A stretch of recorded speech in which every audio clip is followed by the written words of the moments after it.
What's up, everybody? Welcome to another episode of Verbal Garbage coming at you hot and live. This week's episode, we're going to do a little Nashville recap, a little niece and nephew boot camp preview, dabble in some current events, and just talk about the Kool-Aid that was drank over the weekend. Um, so, for starters, as most of you know, I work for a company, corporation, and now I would like to call it a cult, Snap On. There's a giant tool show conference over the weekend, about 95 to 9,700 people in attendance, all snap on in their blood. And we're just going there to get a preview of the next batch of new tools coming out, get deals on the current tools, whether it's toolboxes or hand tool, whatever the case may be. It's all discounted out for the dealer's pleasure and dabbling experience. And just really amazing. This company really spares no expense when it comes to hosting a shindig like so. And me and my coworker and my boss and their spouses really got to live it up for a few days. So yeah, we drove up to St. Pete Clearwater Airport on Thursday morning, no work, and did the damn thing, flew out of there. Anything I would like to report from the flights? Not particularly. I watched Hard Knocks on the way there, and on the way back, I watched what was I watching? The G League documentary, maybe. Um, I don't know, the Oscar De La Hoya Golden Boy documentary, which really, if you haven't seen it, it's on HBO. It was really fascinating look into that guy's life. Misunderstood, had some scandals, had some stuff going on, and I think the documentary was very well done, and maybe lets people see him in a different light than maybe you had viewed him before through your tilted lens there. So I don't know.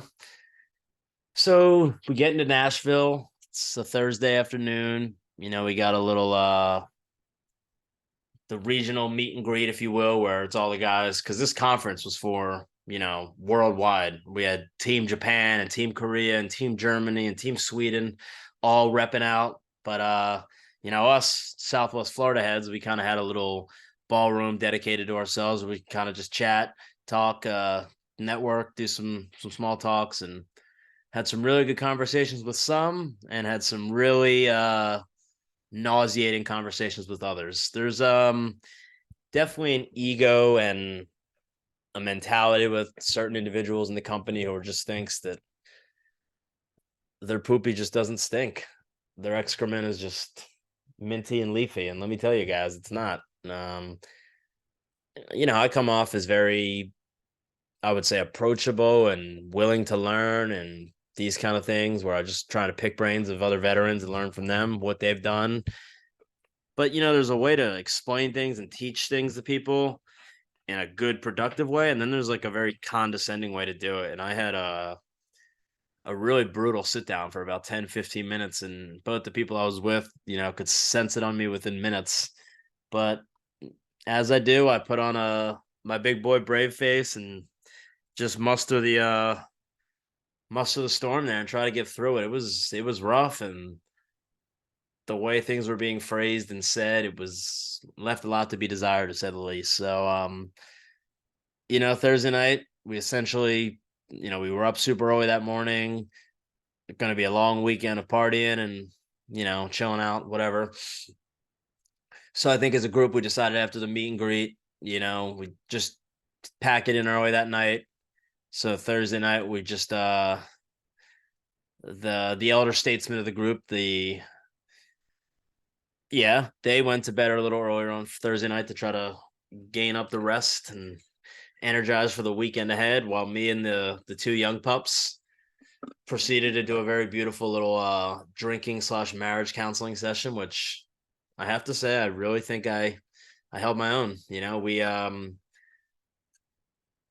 alcohol is great. It's a nice little tool for socialization and other things, but for those of you who know me, know I'm a big pot stone, and I prefer to smoke my shit than to drink my stuff. So not to say I don't appreciate a good tequila or a good whiskey or a nice cocktail, but alcohol just comes with a lot of baggage, right?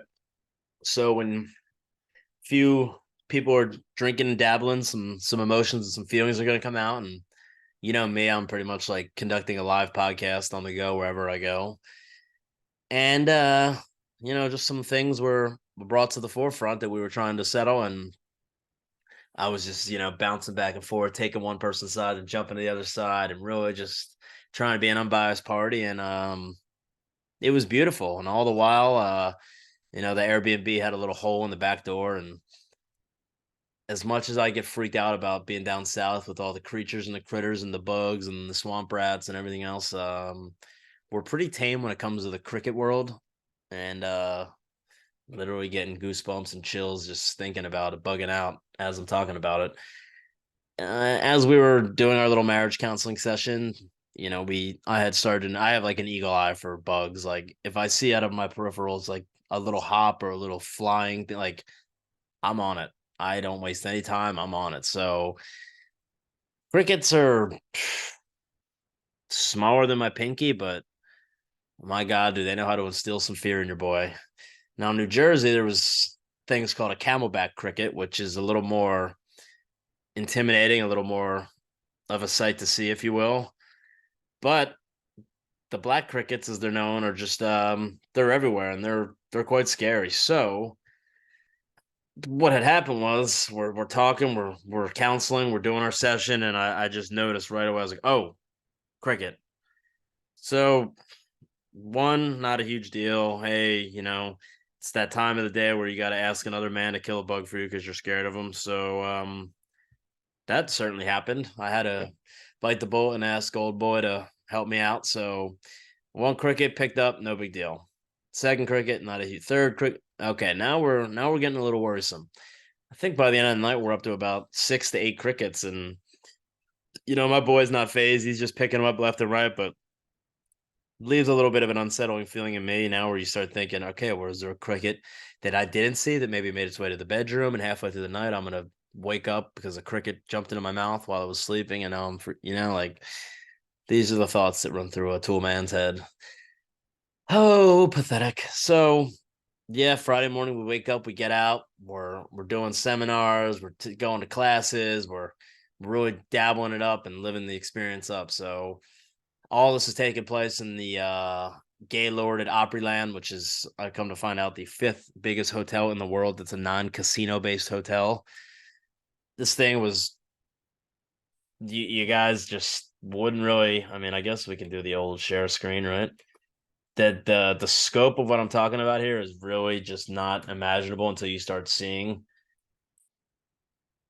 because it is just, and now like there's rumors of the next Snap On meeting conference being in like Colorado, and it's, if they can do the Gaylord again, I mean these hotels are ridiculous. So as you guys can see here, I'm attempting to do the old share screen to just kind of show like what we're talking about here. I mean, this is like they had 4 different like main lobbies and drop off points for the hotel.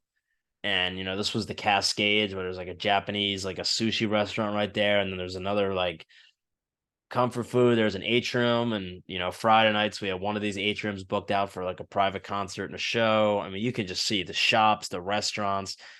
They got a fucking water park in here. I mean, they got, as you can see, like a guided tour boat where you can go on a boat. It's got a track and you just go around the whole hotel. And I think I read there was 20 acres. I mean, this place is just absurd. And I talked earlier about Snap On not really sparing any expenses when it comes to celebrating their employees and putting on a show for us. And yeah, it was to me, honestly, for someone who's like such a homebody and likes staying home and cooking home meals and just watching documentaries about sports, that can be pretty boring. But I really tried to make the most of this weekend, get out, check some things out, step outside of my comfort zone a little, and just live it up. So Friday night, we got to go to the Tool show for a little bit. For the first time ever, walking into that place was like an out of body experience, honestly. When you're seeing all these different types of toolboxes in person, and every hand tool and power tool and promotions that are coming up and seminars and live demos using tools. I mean, it was just incredible. hoping I can make another year in this beautiful company so I can go to my second tool show ever. But yeah, man, it's just I love it. Love it. Drank the Kool-Aid, got drunk as shit off the Kool-Aid, and I'm fully in. So yeah, we did the tool show, had the Snap On dinner Friday night.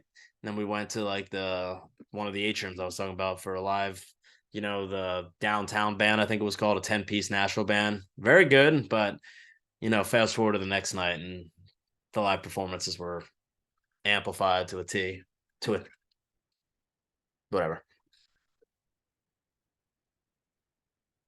Real quick, shout out to the anniversary of Heavyweights, my all-time favorite movie. Just couldn't help by taking a guzzle of my water.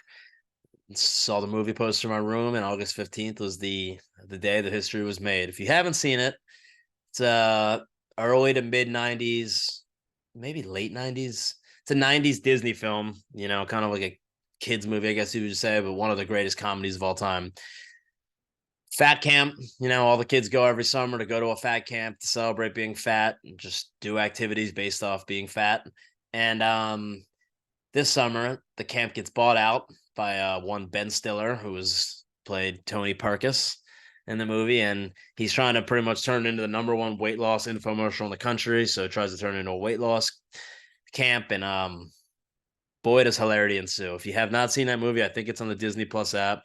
Pretty much do whatever you got to do to watch the movie. Growing up, like me and my brother would always have two of our another close family friends in the neighborhood, the Dolans, who would always sleep over. And the amount of times that we watched this movie together, I wouldn't even be able to give you a ballpark idea. It was insane. So just wanted to shout out Heavyweights. Saturday night, Saturday day, up early, getting the continental breakfast in. We got the welcome address and the business update from Nick Pinchuk, who's leading Snap On through the times that we're in right now. We've got a great leader. Positive stock dividends every quarter for the last like 16 years in a row. They just do nothing but make us money. Love them. Love the opportunity I've been afforded to work for them. Getting to listen to Mr. Pinchuk was honestly a pleasure. This guy has just a great outlook on life, a great sense of humor, was bringing up franchisees and other employees of Snap On, thanking them, appreciating them, and just, kind of gives you motivation to one day maybe to be able to get your name up on that stage. It's very unlikely, but like I said, it's a motivational thing. And, with our job right now, we're kind of going through some rocky points with it and having some tough times, but I'm really proud of myself on trying to get through it, keep a positive attitude, get us through it, and come out on top afterwards. So I'm really looking, I wouldn't say forward to the challenge. I'm looking forward to this being over and then having a new challenge ahead. Just say it that way. But yeah, Saturday, long story short, group I was with, I was a little tired from the night before, just kind of wanted to rest up for the night ahead because Saturday night was like the biggest night. You're going downtown, you got a bunch going on. I mean, there's just a lot going on. So they decided they want to go back to the Airbnb and just kind of rest up for a little bit. Me, to being my first time, being very excitable, having a lot of fun, I decided I was gonna, forego the trip back to the Airbnb via the Uber. So I said, "Hey, guys, going away. We'll meet up at some point later in the day." That was a lie on my part. I didn't really meet up with them until the Uber ride home at like 11 something that night. But like I said, it was me branching out, trying some things out on my own, and just exploring the town, doing some uncomfortable things. For example, trying to find where the shuttle was going to pick me up from the hotel in that hotel I just talked about. Your boy spent an hour and 35 minutes walking around the hotel, asking people, getting misdirected. So yeah, it was kind of a funny time, but so once they left, I decided I was going to stay at the tool show for a little bit longer. I was going over to booths like, the social media booth, learning about how to enhance my sales and increase my following via social media, which I've admittedly kind of lacked in so far. So my coworker and I this morning discussing a little bit of, contests and games and promotions that we can be featuring in the next couple of weeks. And with her and I together, I'm confident we're going to get through these muddy waters. But going up to that and then going up to another booth where the guy's talking about new apps that Snap On's coming out with to help kind of make everything a little more seamless and easy to be able to do everything. And like I said, going up and doing demos of, using the Snap On tools on things where I've never, play with a ratchet here and there, putting the battery in, holding it, but never got to put it onto a bolt and take it out. So extracting bolts with a ratchet and getting to use the tools that I sell on a daily basis was really fun. Talking to guys at different booths about the internal mechanisms of our ratchets, our electric brushless ratchets, why they're having so many problems within a month or two of purchase. Our dead blow hammers, getting it inside of the inside components of those, our heat guns, our blow guns, our sockets, kind of getting really the runaround on everything you can imagine. Talking to people about, what if you don't have as much of a budget as you would, obviously no one's going to have a budget to be able to buy everything there, but what would you kind of prioritize for being, I'm not a younger guy, but a younger guy in the industry trying to learn how to stock a truck, how to figure out what people are looking for. And I know a lot of that's showing up every week and getting asked, hey, do you have this? But still doesn't hurt to pick brains of older guys and figure out what they did to get to the point where it's a well-oiled machine. They put the key in the truck, they go, and they just sell. So I'm essentially just using everyone there as a resource, trying to pick their brains, trying to figure it out, how I can be better, what I can do to drive more sales, to make better collections, to create new prospects, all that. So I'm getting a little nerdy here inside baseball, but honestly, it was a tremendous experience. So stayed at that tool show that whole time, probably an additional 3.5 hours after we had split up. And then walked around for an hour and a half, was debating on trying to sit at a bar and kill some time. Bars were packed, didn't really feel like sitting around and waiting. So just continued to pace around. Got to the point where I just got frustrated, called an Uber, just had them take me downtown. So solo at the tool show for 3 to 4 hours, taking a solo Uber downtown, walking up and down downtown twice on each side, just trying to check out, the bars, the landscape, kind of see what it's like. And, on my third time walking up the right-hand side with your back facing the waterfront, like there's the Acme Seed is like one of the first buildings on the right. Like if you have your back facing downtown, you're looking up the strip. So my third time up, walking up that side, I was like, man, I didn't really want to go to the Snap On place yet because they weren't open for another hour or so. So I'm just like kind of leaning against the walls outside. And I'll be honest, this is like very much not my scene where you got, the scummy looking bouncers outside. You got all the young bachelorettes that are just living life. I'm not hating on anyone. I'm just saying, like, it's not I don't like the crowded, loud bar scene where you got to pack in shoulder to shoulder to get, it's not my thing. I'd rather be at a bar with a couple 56-year-old retirees or whatever, watching a sporting event. I don't know. I'm just being honest here. So it was a little bit out of my comfort zone, which is, essentially why I'm so damn proud of myself. Just going in there and it's pretty much, I heard Merle Haggard song, Honky Tonk, something, woman, I think. Honky Tonk. Leonard Skinner covered it, so that's why I know the song. And they were playing that song. I thought it was a really good rendition of it. So I was like, I'm just going to pop in here. Got my hand stamped. Let me be very clear about this part. I had a book bag on, which I was like, okay, this is probably going to be a little weird. They're probably going to question me about it. No question. So I went out of my way to voluntarily tell the bartender or the bouncer, hey man, I have a Yeti right here. It's full of ice water. I'm just letting you know that. No problem, dude. So long story short, I walk up to the bar, take a gander at their whiskey selection, and much to my chagrin, I see some Buffalo Trace, some Eagle Rare, some Four Roses. So we got options. All right. So I walk up to the bar, order my double Buffalo Trace with 2 ice cubes, and I get it. And then 2 bar seats open up. So I'm like, this is really starting to turn out okay. The only downside was it was a plastic cup they were serving it in. So drinking nice whiskey out of a plastic cup, just not great. But these dirty little dive bars in Nashville, what do you really expect? So got my whiskey sipping, the band's playing, like 1 or 2 more songs. They get off stage. I'm like, fuck. Not knowing anything about Nashville, I waited probably 45 more minutes for a whole new band to come on and get set up, and these guys fucking rocked. So I'm sitting at the bar, I'm drinking my whiskey. They got the UFC fights on. I mean, everything's really starting to come to fruition here. And I'm like, I never go to bars and drink alone. Like I smoke weed alone all the time. I don't really care about that. Drinking alone just seems to have like a little bit different of a stigma and a vibe to it. Now, technically, I wasn't drinking alone because there was a room and a bar full of people that were all drinking too. But you know what I mean. Groupless in Seattle. You know, I'm not with my group. I'm drinking alone. I'm vibing. Um, yeah, I brought plenty of edibles on the plane ride. So now, just for any of you inquiring minds that like to dabble, just throw them shits right in a plastic little baggie in your suit in your book bag. Just don't even need to hide it. Don't just bring it. No, it doesn't get flagged. You're good. So yeah, I was dabbling in that first 2 nights, but you know, Saturday night I'm downtown. I'm not gonna say I'm like standoffish because if you know me, I'm very social. I like to talk, but like the bar scene is where I feel a little bit out of place. I'll admit it. I'm not a big drinker. I don't whatever. So I'm really starting to enjoy myself there. The first double goes down real smoothly. Then I just start ordering a single, a single, a single. So in all, I had four. Um, Ordering water the whole time, drinking tons of water, drinking my Yeti. I mean, the hydration is not a problem. I feel great. The piddling is a bit of a concern when you're drinking as much as I was, but you know you're gonna find a way to make it out. So yeah, long story short, I had got to the point where I felt like I had enough to drink.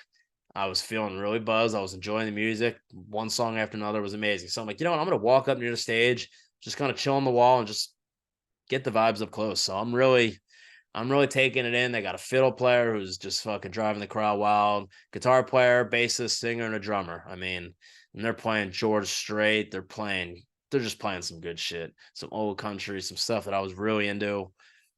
So I'm just sitting there, you know, vibing, chilling. 6, 7, 8 songs go by. I'm loving it. I had no plans of leaving. A new bouncer comes on shift, comes up into the room, and I'm just sitting there, just chilling. And I just make like literally he just stand next to me for a couple minutes and I just make small talk. I'm like, hey man, like what time you guys open till? What time's the music go on till? She's like, what's in the cup, bro? I'm like, water. You gotta go, man. You can't have that here. I'm like, yeah. Well, when I came in, I went out of my way to tell the bouncer that this had. Yeah, well, he's new, man. He don't know what he's talking about. Okay, well, so for those of you who were like wondering about the nice guys finish last, definitely true. I'm not gonna say who, but I've been having some conversations with some male friends who have walked in some female companionship lately out of pure happenstance, and sometimes the circumstances, you know, really make you question yourself. My approach, pathetic. So yeah, we didn't really cover it, but you know, we had some interaction from the Bumble app, some phone conversations, some really at length conversations, met up in person. Thought it went really well. Was expecting 25 to 40-minute conversation, was about 3 hours. Tried to keep it kind of going the next day. Just not really much. So don't really know what to say there. Is the older you get, the less time you have. And I think it's over, guys. You know, the prospect of trying to find the one is it's a beautiful thing, but I don't know. Just don't think I have what it takes to find that one. So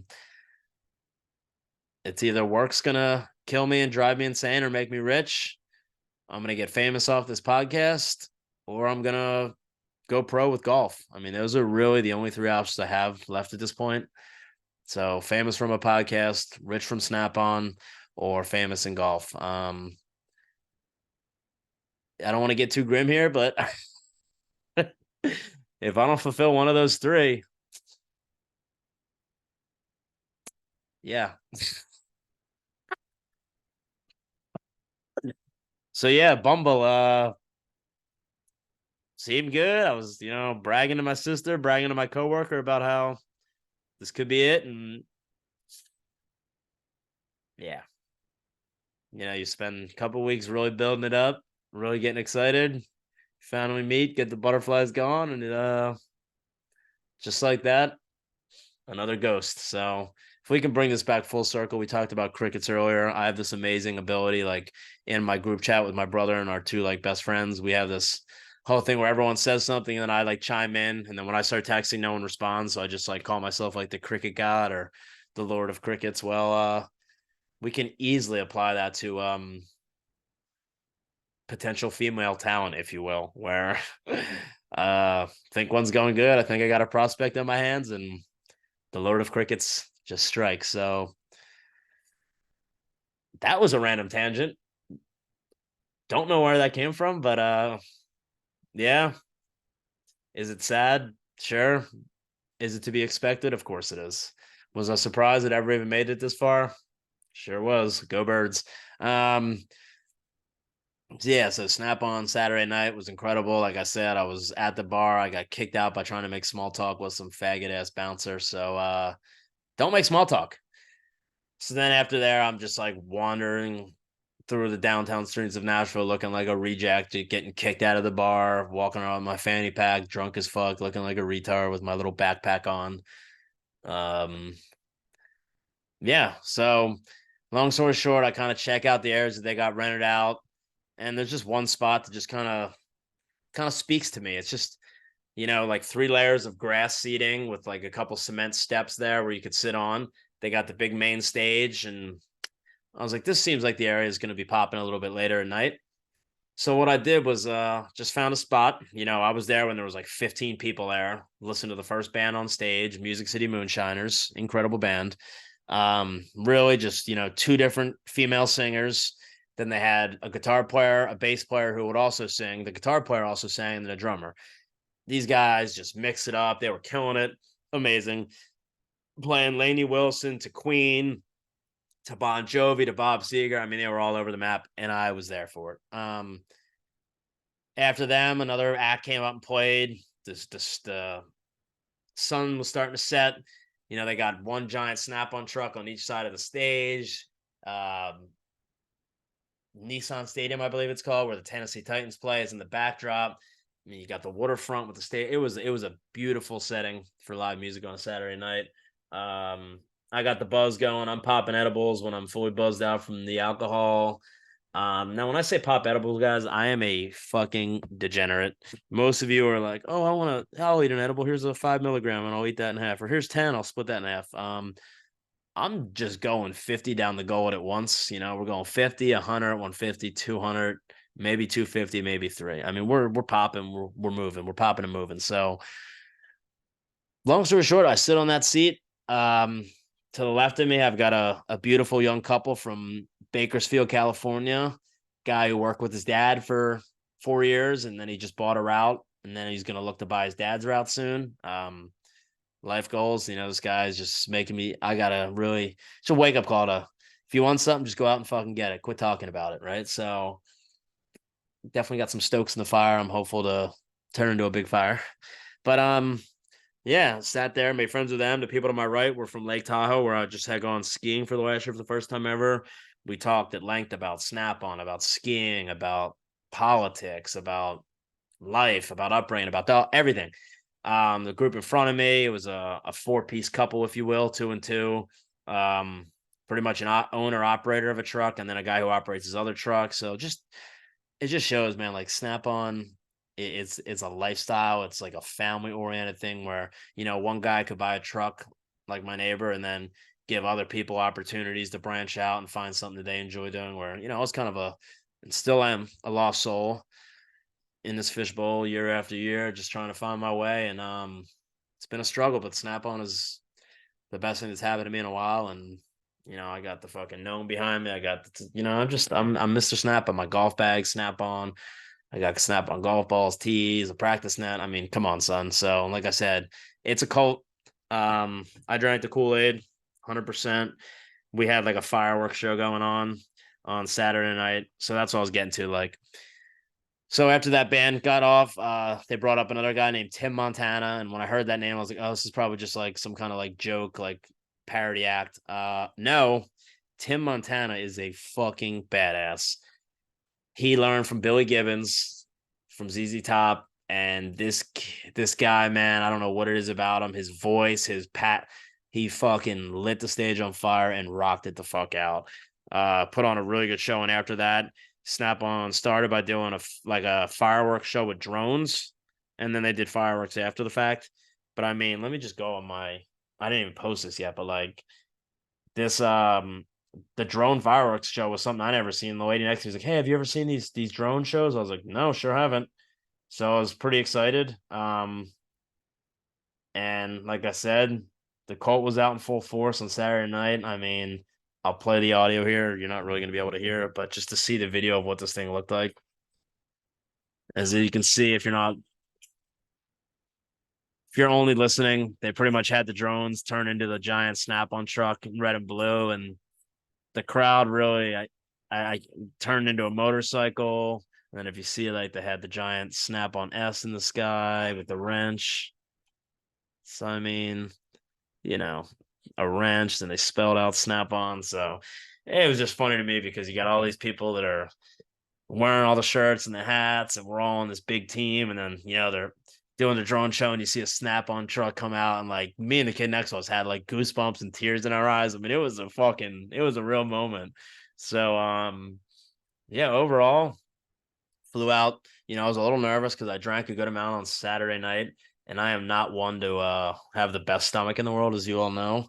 Hence my love for bidets and why they're so critical to my lifestyle. But see, yeah, I was worried about the stomach because we had an early flight. No problems at all. Get out early, get back in time. To watch PGA, watch the live, unpack, cook some dinner, and back to the grind. So here we are. So yeah, really, really memorable weekend for me personally. I had a great time. I learned a lot, got to meet a lot of cool people, and I'm just looking forward to being able to do it again, get along or get together with all, the only other people in the world that really understand this job because, if you're out doing it, you can kind of get a feel for what it's like. But if you're not, you can't really comprehend it. And there's a lot of stuff I want to talk about on here that I'm just not going to. A, because a lot of people wouldn't get it. And B, it's not everyone's business, but it's just stressful time for me. So if I've been addicted to you recently, I know I've talked to a lot of people from work, just how stressful it's been for me recently. And sleepless nights, I'll tell you, not making nearly the money I was. So we're trying to get through this rough patch, guys, and hopefully come out on top. So for the customers that listen, I appreciate your continued support and patience. For my friends that listen, you know what it is. You know what it is. So how much current events do we want to cover here? Well, this one I thought was very interesting, guys. We'll go with this one. I just kind of want to get the listeners' thoughts on this, even though we're not talking, but you know what I mean. Okay, so from the Instagram page, puberty. A heartbroken husband was left distraught after his wife revealed that her dying wish is to sleep with her ex one last time. A man explained in a now deleted Reddit post in the subforum "Am I the Asshole?" that has since been reposted by another user that his wife was diagnosed with a terminal disease and had about 9 months left to live. Of course, he wanted to support her through her devastating final months and wanted and grant whatever wish. But when she disclosed that she's been longing to sleep with an ex-partner one last time, he wasn't sure if he could help her. The man, angered and hurt, confronted her request, feeling trapped by her terminal illness. He resented the situation, unsure of his response's correctness, expressing deep comfort. So did she fuck him or not? Um, Very weird story here. Like, do they have kids? Like, what do you do here? I consider myself a very empathetic, passionate person. If someone I'm with gets diagnosed with a terminal illness and they want to sleep with their ex-partner, my answer to that would be, well, why don't you go be with your ex-partner for the last 9 months of your life then? Yeah, that might sound fucked up, but like here I am trying to be with you and support you through probably the hardest thing you've ever had to go through. And then your first thought is your ex. There's a reason he was your ex, right? Maybe this is why I'm single and will always be single, but I think that's kind of fucked up. I don't really think the man's an asshole there. I don't really think the woman's that big of an asshole either, but like you gotta understand where you're coming from here. The guy who's trying to ride by you, you're just gonna like go off and fuck the other dude and then come back and like let him change your like I don't know. So little weird one. Not that much from Instagram this week. Not that popping. Um I don't know if this was a video. Oh yeah, it sure is. So, oh, I forgot some of these videos just won't work. So this little fucking snitch here. There's a woman at his favorite massage parlor tried to give him a happy ending without his permission, so he called the police and got her arrested. Bro, why do you think she's trying to do a happy ending? She's trying to make a little bit more money. Like some guy commented, I went to McDonald's and they tried to sell me a cheeseburger. Crazy. Like you go to a massage parlor and you're shocked by like that's what people say when they hear about an Asian massage is, oh, happy ending. Now you're making this woman's life hard. You're getting her put in jail. You're fuck you, snitch. All right. It's a capitalist country. She wants to capitalize on horny dudes and let her do so.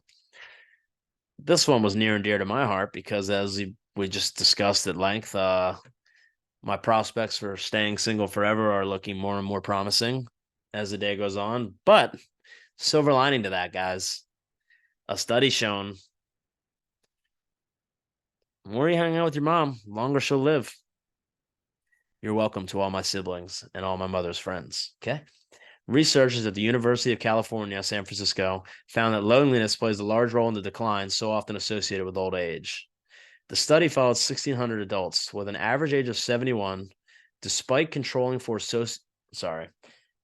The study followed 1,600 adults with an average of 71, despite controlling for socioeconomic status and health. The lonely consistently held higher mortality rates.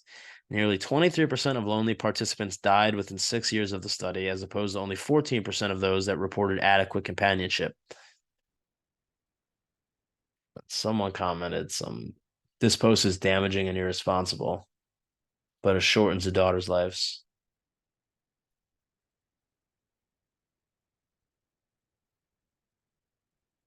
Okay, well, typical comments. I don't know why I'm going there. Just negative. And am I allowed to think highly of the study? Yeah, I am. So piss off. Okay. Um, should we go to Twitter just to see if there's any juice there that was worth squeezing for you guys? I'm not super confident in that, but there might be one that's worth our while, you know? Tiffany Gomez. Did you guys see that? That motherfucker is not real.